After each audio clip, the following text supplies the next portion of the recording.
Si ça fonctionne, on devrait être avec Alexandra Rick, spécialiste en comportement félin. C'est ça, c'est pour ça, désolé pour le délai, parce que là, on a comme des petits problèmes techniques, puis on n'est pas capable de se connecter. Donc, je vais improviser en attendant. Mais je voulais vous dire, je ne sais pas si vous avez vu le direct de hier, là, mais avec Jean-Philippe Côté là, de la compagnie Animora, là, qui est le cofondateur de Animora, le gel dentaire pour les dents des animaux. Donc, j'ai vraiment aimé ça hier. Ça nous a permis vraiment d'en apprendre autant sur le produit qui est 100% fait d'ici, que simplement juste que le fait que votre animal l'aille dans la bouche, que ça l'aille sur ses dents, que ça l'aide là, justement là, pour le tartre, pour l'inflammation et tout et tout. Fait que j'ai vraiment tombé en amour avec ce produit-là. Comme je dis, là, pendant un mois, je l'ai donné au refuge, mais je ne m'étais pas vraiment plus informé que ça. Donc là, hier, d'en apprendre un petit peu plus, j'ai trouvé ça vraiment intéressant. Comme je disais, quand on va recommencer bientôt avec... c'est bon. Ça ne marche pas avec Alexandra du tout. J'ai aucune idée pourquoi. Ce sera pas bien long. Je vais essayer de communiquer en même temps que je vous parle. Donc, c'est ça. Fait que le gel, comme je dis, on va l'avoir en boutique, là, on va le vendre. Puis, je vais en parler vraiment de plus en plus parce que c'est vraiment important. Vous devriez voir le nombre de fois. Même moi aussi, là, j'avais un petit chihuahua qui a dû avoir plusieurs détartrages parce que j'avais essayé de lui brosser l'eau puis c'était simplement impossible. Puis seulement avec ça, de le mettre sur des jouets, de le mettre dans la bouche, l'action de la canneberge sur les dents, sur les gencives. En tout cas, je ne regrette pas le côté technique, mais c'est ça. Donc, c'est pas comme toutes les autres gels qu'on doit brosser les dents. Il peut juste l'avoir dans la bouche. En tout cas, j'ai vraiment trouvé ça incroyable comme produit. Fait que je vous encourage à aller voir le petit vidéo qu'on avait fait hier de Demande à Sam, épisode 22. C'est ça. Si vous voulez savoir un peu plus le côté technique de c'est quoi du tartre, comment ça marche du tartre, comment ça se fait, vraiment intéressant. Donne-moi 2 petites secondes, je vais juste répondre à Alexandra. Ouais, je ne sais pas si on va avoir Alexandra aujourd'hui, finalement. Ça ne fonctionne pas.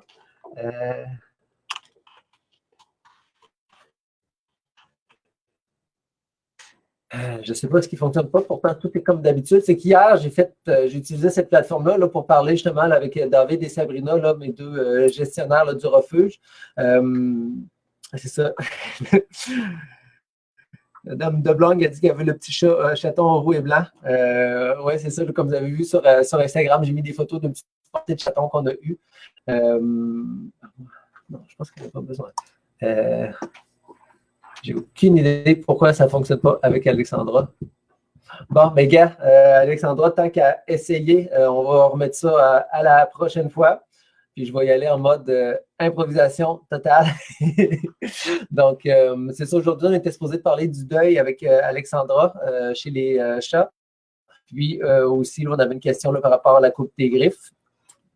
Donc, on va passer à autre chose. Ben, regardez, je vais en parler là finalement. C'est que je voulais attendre peut-être la semaine prochaine. Je vais vous parler, là, ça va être quoi qui va se passer avec le refuge.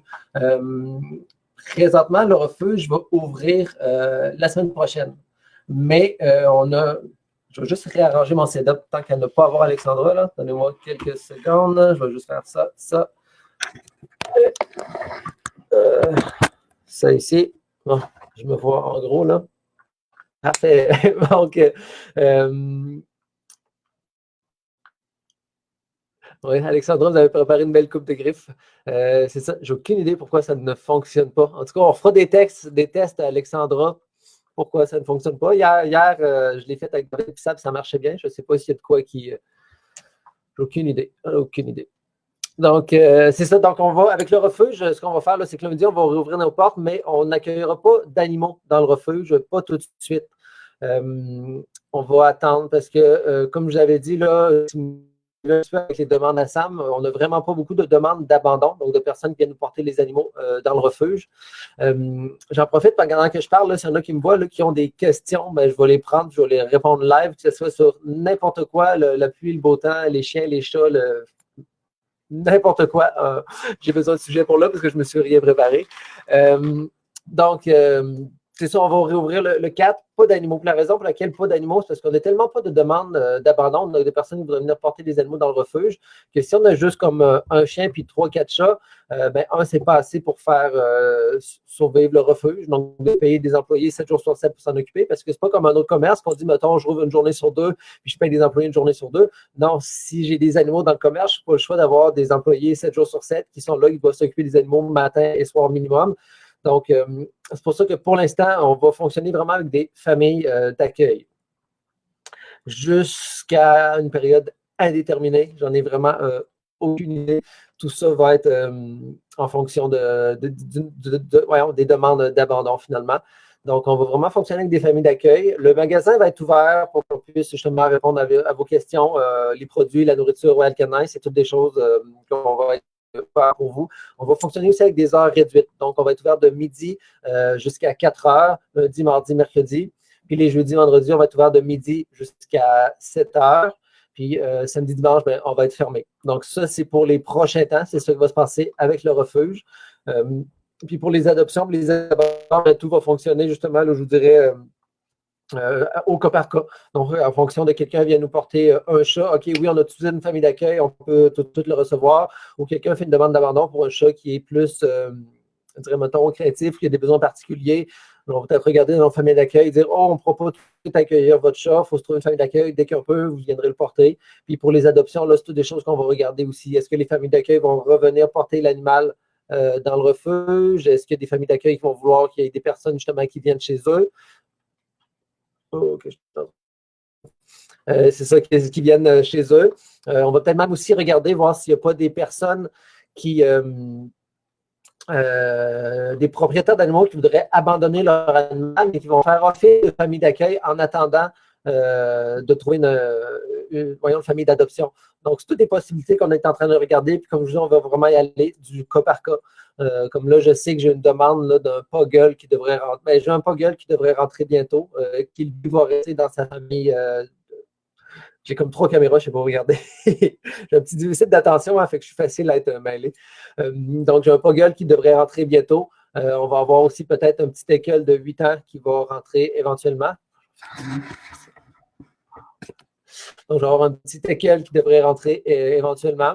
On a d'autres chats aussi, d'autres chats un petit peu plus âgés de 8 ans, d'une madame qui doit se départir de 3 chats qui va venir nous les porter aussi là, au courant de la semaine prochaine. Donc, oui, on va avoir quelques animaux pour l'adoption. Tous nos animaux vont être sur le site Internet, mais ils ne seront pas physiquement. Oh, je vais finir ça. Là, j'ai une question justement que je viens de rentrer, que je vais utiliser de Lud from the World. Donc, c'est ça. Puis, c'est sûr que les procédures aussi, donc de devoir remplir le formulaire d'abandon ou d'adoption avant de se présenter en refuge, avant d'avoir la confirmation du refuge pour que vous vous présentez, c'est des nouvelles consignes. Puis, c'est sûrement des consignes aussi que j'étais en train d'envisager. Parce que je vous dis qu'avant que tout ça arrive avec le COVID, j'étais déjà en mode de restructuration. C'est à cause de la perte du contrat, à cause du déménagement, du redéménagement, j'étais déjà en mode restructuration. Donc là, avec le COVID, ça a comme permis de prendre une pause. Puis quand on a vu qu'on va recommencer, là, de recommencer avec nos nouvelles procédures. Puis la plupart, ça va être des procédures qui vont toujours continuer finalement. Donc, c'est ça, ça va être des procédures qui vont toujours continuer. Qu'est-ce que j'ai d'autre à dire? C'est sûr que là, plus qu'on va en savoir, plus qu'on va vous en dire là, au fur et à mesure, mais c'est ça pour l'instant. Quand vous voulez adopter ou abandonner un animal, ça va être vraiment important de remplir les formulaires. Ah oui, ça, je suis vraiment content. Merci beaucoup à Joanie Sanson qui a fait un travail extraordinaire, je trouve.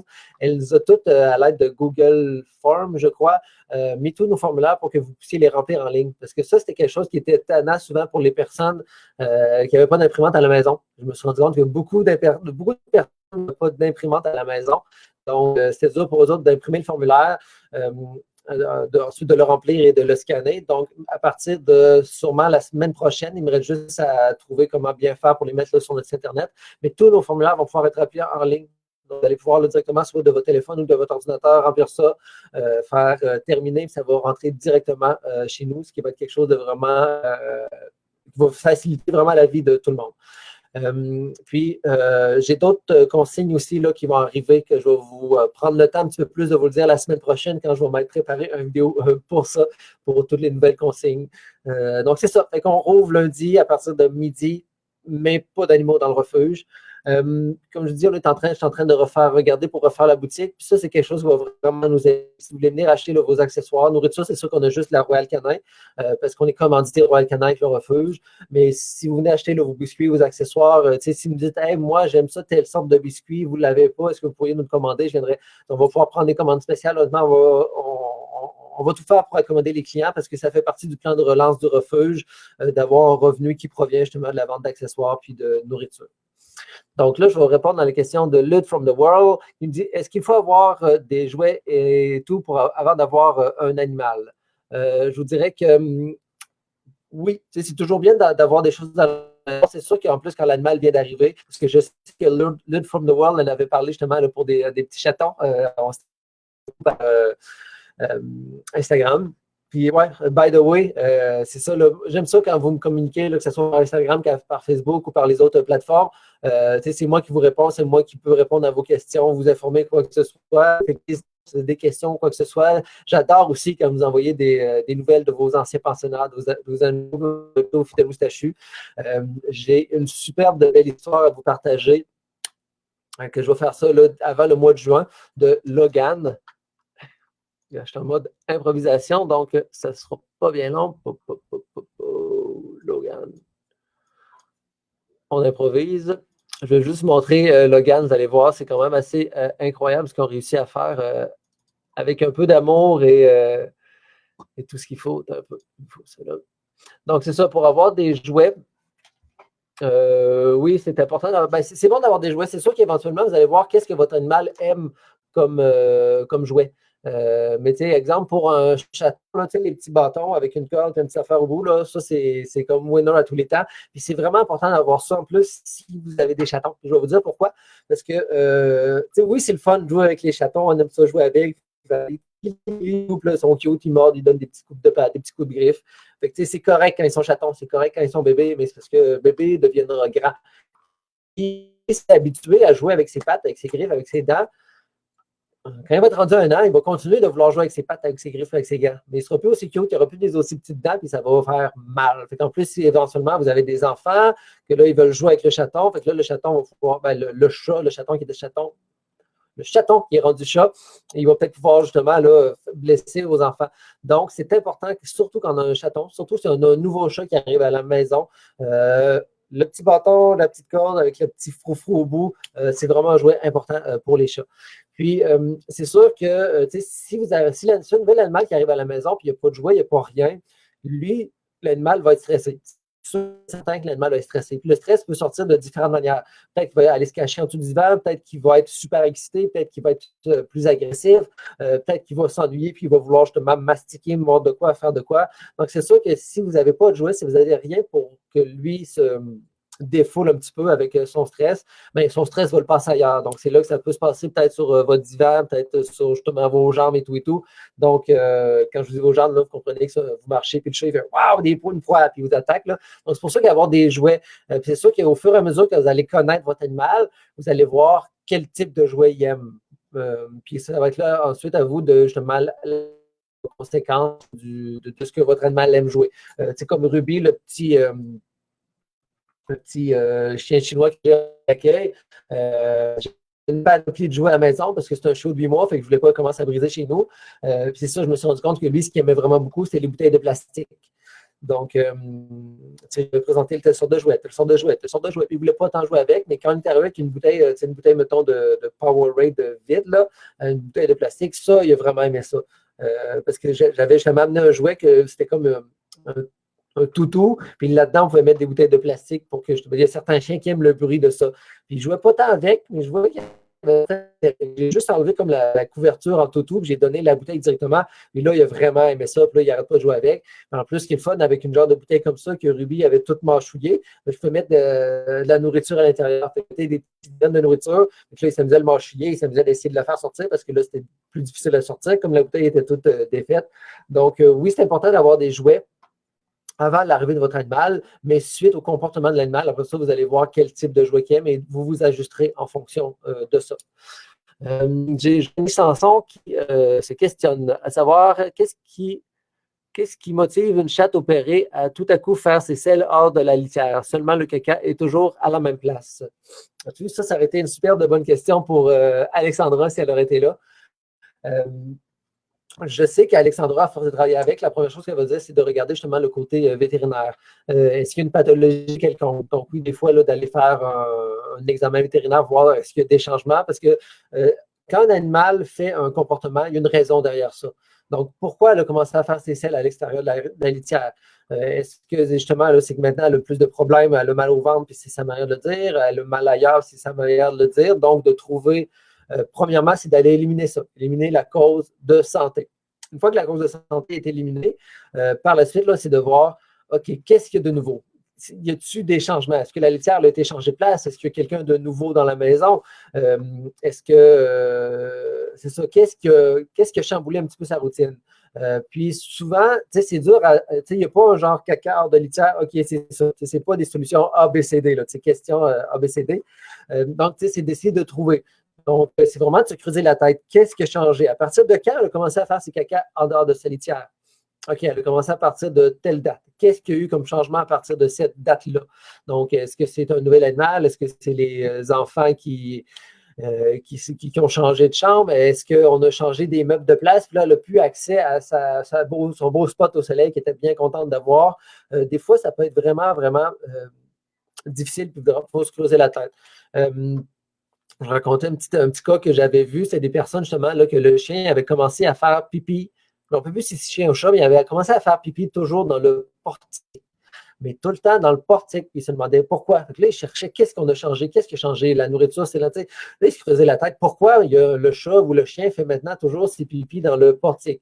Et à force de se questionner, d'essayer d'éliminer des causes, et ils se sont rendus compte qu'il y avait un enfant qui avait un nouvel ami qui venait à la maison.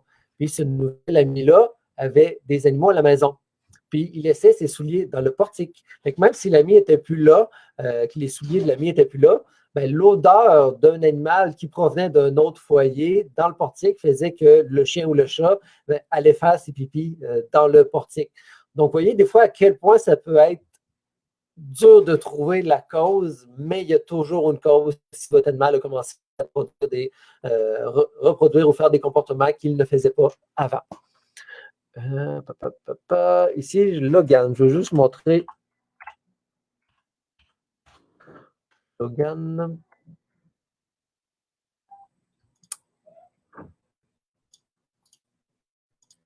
Je suis désolé pour le lag. Ici, enregistré.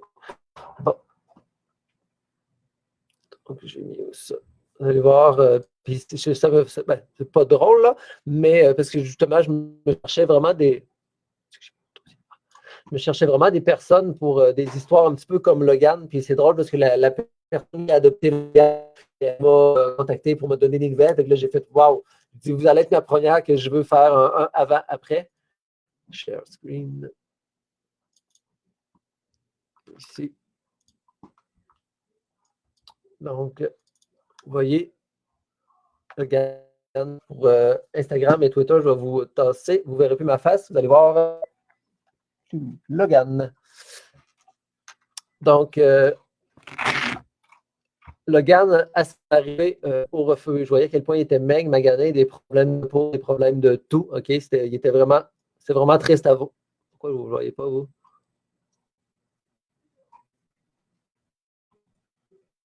Ça ne marche pas ici.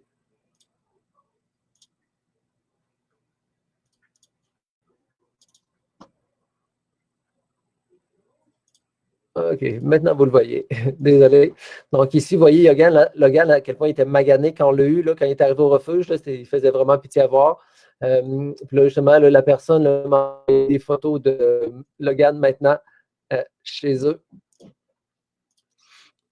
Boum. Vous voyez à quel point c'est plus le même chien. Ah, je sais pas pourquoi je l'ai enlevé, je peux le remettre. Donc ici, vous voyez à quel point ce n'est plus le même chien, ce Logan. c'est fou. Donc, c'est ça, je veux vraiment faire des vidéos pour montrer le avant et l'après. Ce qu'il faut faire avec. Voyons, un peu, j'essaie de faire trop de choses en même temps, puis ça ne marche pas. Bon, fait que vous avez vu ici le GAN. Je vais me donner une chance puis faire une chose en même temps. Donc, c'est ça. Donc, c'est pour ça que je vais vouloir faire là, plusieurs vidéos là, après, donc, de familles qui ont adopté des animaux au refuge qui faisaient pitié. J'ai le GAN, j'ai aussi, là, je ne me rappelle plus exactement les noms, le Bosco aussi. Je sais que le propriétaire de Bosco, en plus, c'est quelqu'un qui nous suit, était venu se faire tatouer aussi. Donc, je vais vouloir là, montrer un avant et après de Bosco. Donc, mon but, ça va être d'aller de montrer des images avant, d'aller maintenant dans les nouvelles familles pour prendre une vidéo de l'animal, de voir à quel point il est, puis regarder avec la famille là, s'ils ont des images, des photos, des vidéos de leurs animaux là, pour voir la progression. Fait que, c'est fou à quel point tout ce qu'il y a besoin, c'est d'amour, tout ce qu'il y a besoin, c'est de soins et tout pour leur donner une deuxième vie. Donc, c'est ça. Fait que pour aujourd'hui, ben, ça a été mon petit mon petit direct improvisation totale. Donc, c'est ça. Si jamais vous avez vous avez adopté au refuge, puis vous avez des histoires un petit peu là, comme Logan, là, qu'on l'a eu au refuge, qu'on a donné ce qu'on pouvait là, comme soin, c'est ça, comme soin, puis que vous l'avez adopté, mais que vous avez travaillé beaucoup avec là, pour lui redonner justement sa beauté d'antan. Donc, contactez-moi en direct, puis éventuellement, là, quand le COVID va être fini, puis on va pouvoir avoir un petit peu plus de contact direct, j'aimerais ça aller chez vous, puis prendre, faire des petites vidéos là, de toutes ces histoires-là. Je vous souhaite une bonne fin de journée. Je vous souhaite une bonne fin de journée pluvieuse. Je vous souhaite aussi une bonne fin de semaine. Puis on se dit à peut-être lundi. Je ne sais pas si lundi, je vais pouvoir faire un direct parce que je dois aller enlever les clôtures qu'on avait là, anciennement au centre Philippe Paradis. Comme on a dû déménager durant l'hiver, ben, les clôtures qui étaient prises dans la glace, dans la neige, on n'a pas pu les enlever, mais là, sont libres à être enlevées. Puis les nouveaux propriétaires doivent faire le terrassement. Donc, je ne sais pas si faut que j'y aille lundi ou au courant de la semaine. Là, ça dépend de eux quand leur terrassement va se faire. Donc, je ne sais pas si lundi, je vais être là en direct. Je vais vous tenir au courant. Sinon, mais ça va être au courant de la semaine. Je vais regarder aussi le côté technique, pourquoi je ne suis pas capable de parler avec Alexandra. Sur ça, je vous souhaite une bonne fin de semaine. Puis partagez si vous avez des questions, dites-moi-le, des commentaires, dites-moi-le, des commentaires aussi, dites-moi-les. Puis maintenant, vous avez des questions, j'ai les réponses. Bye bye à tout le monde.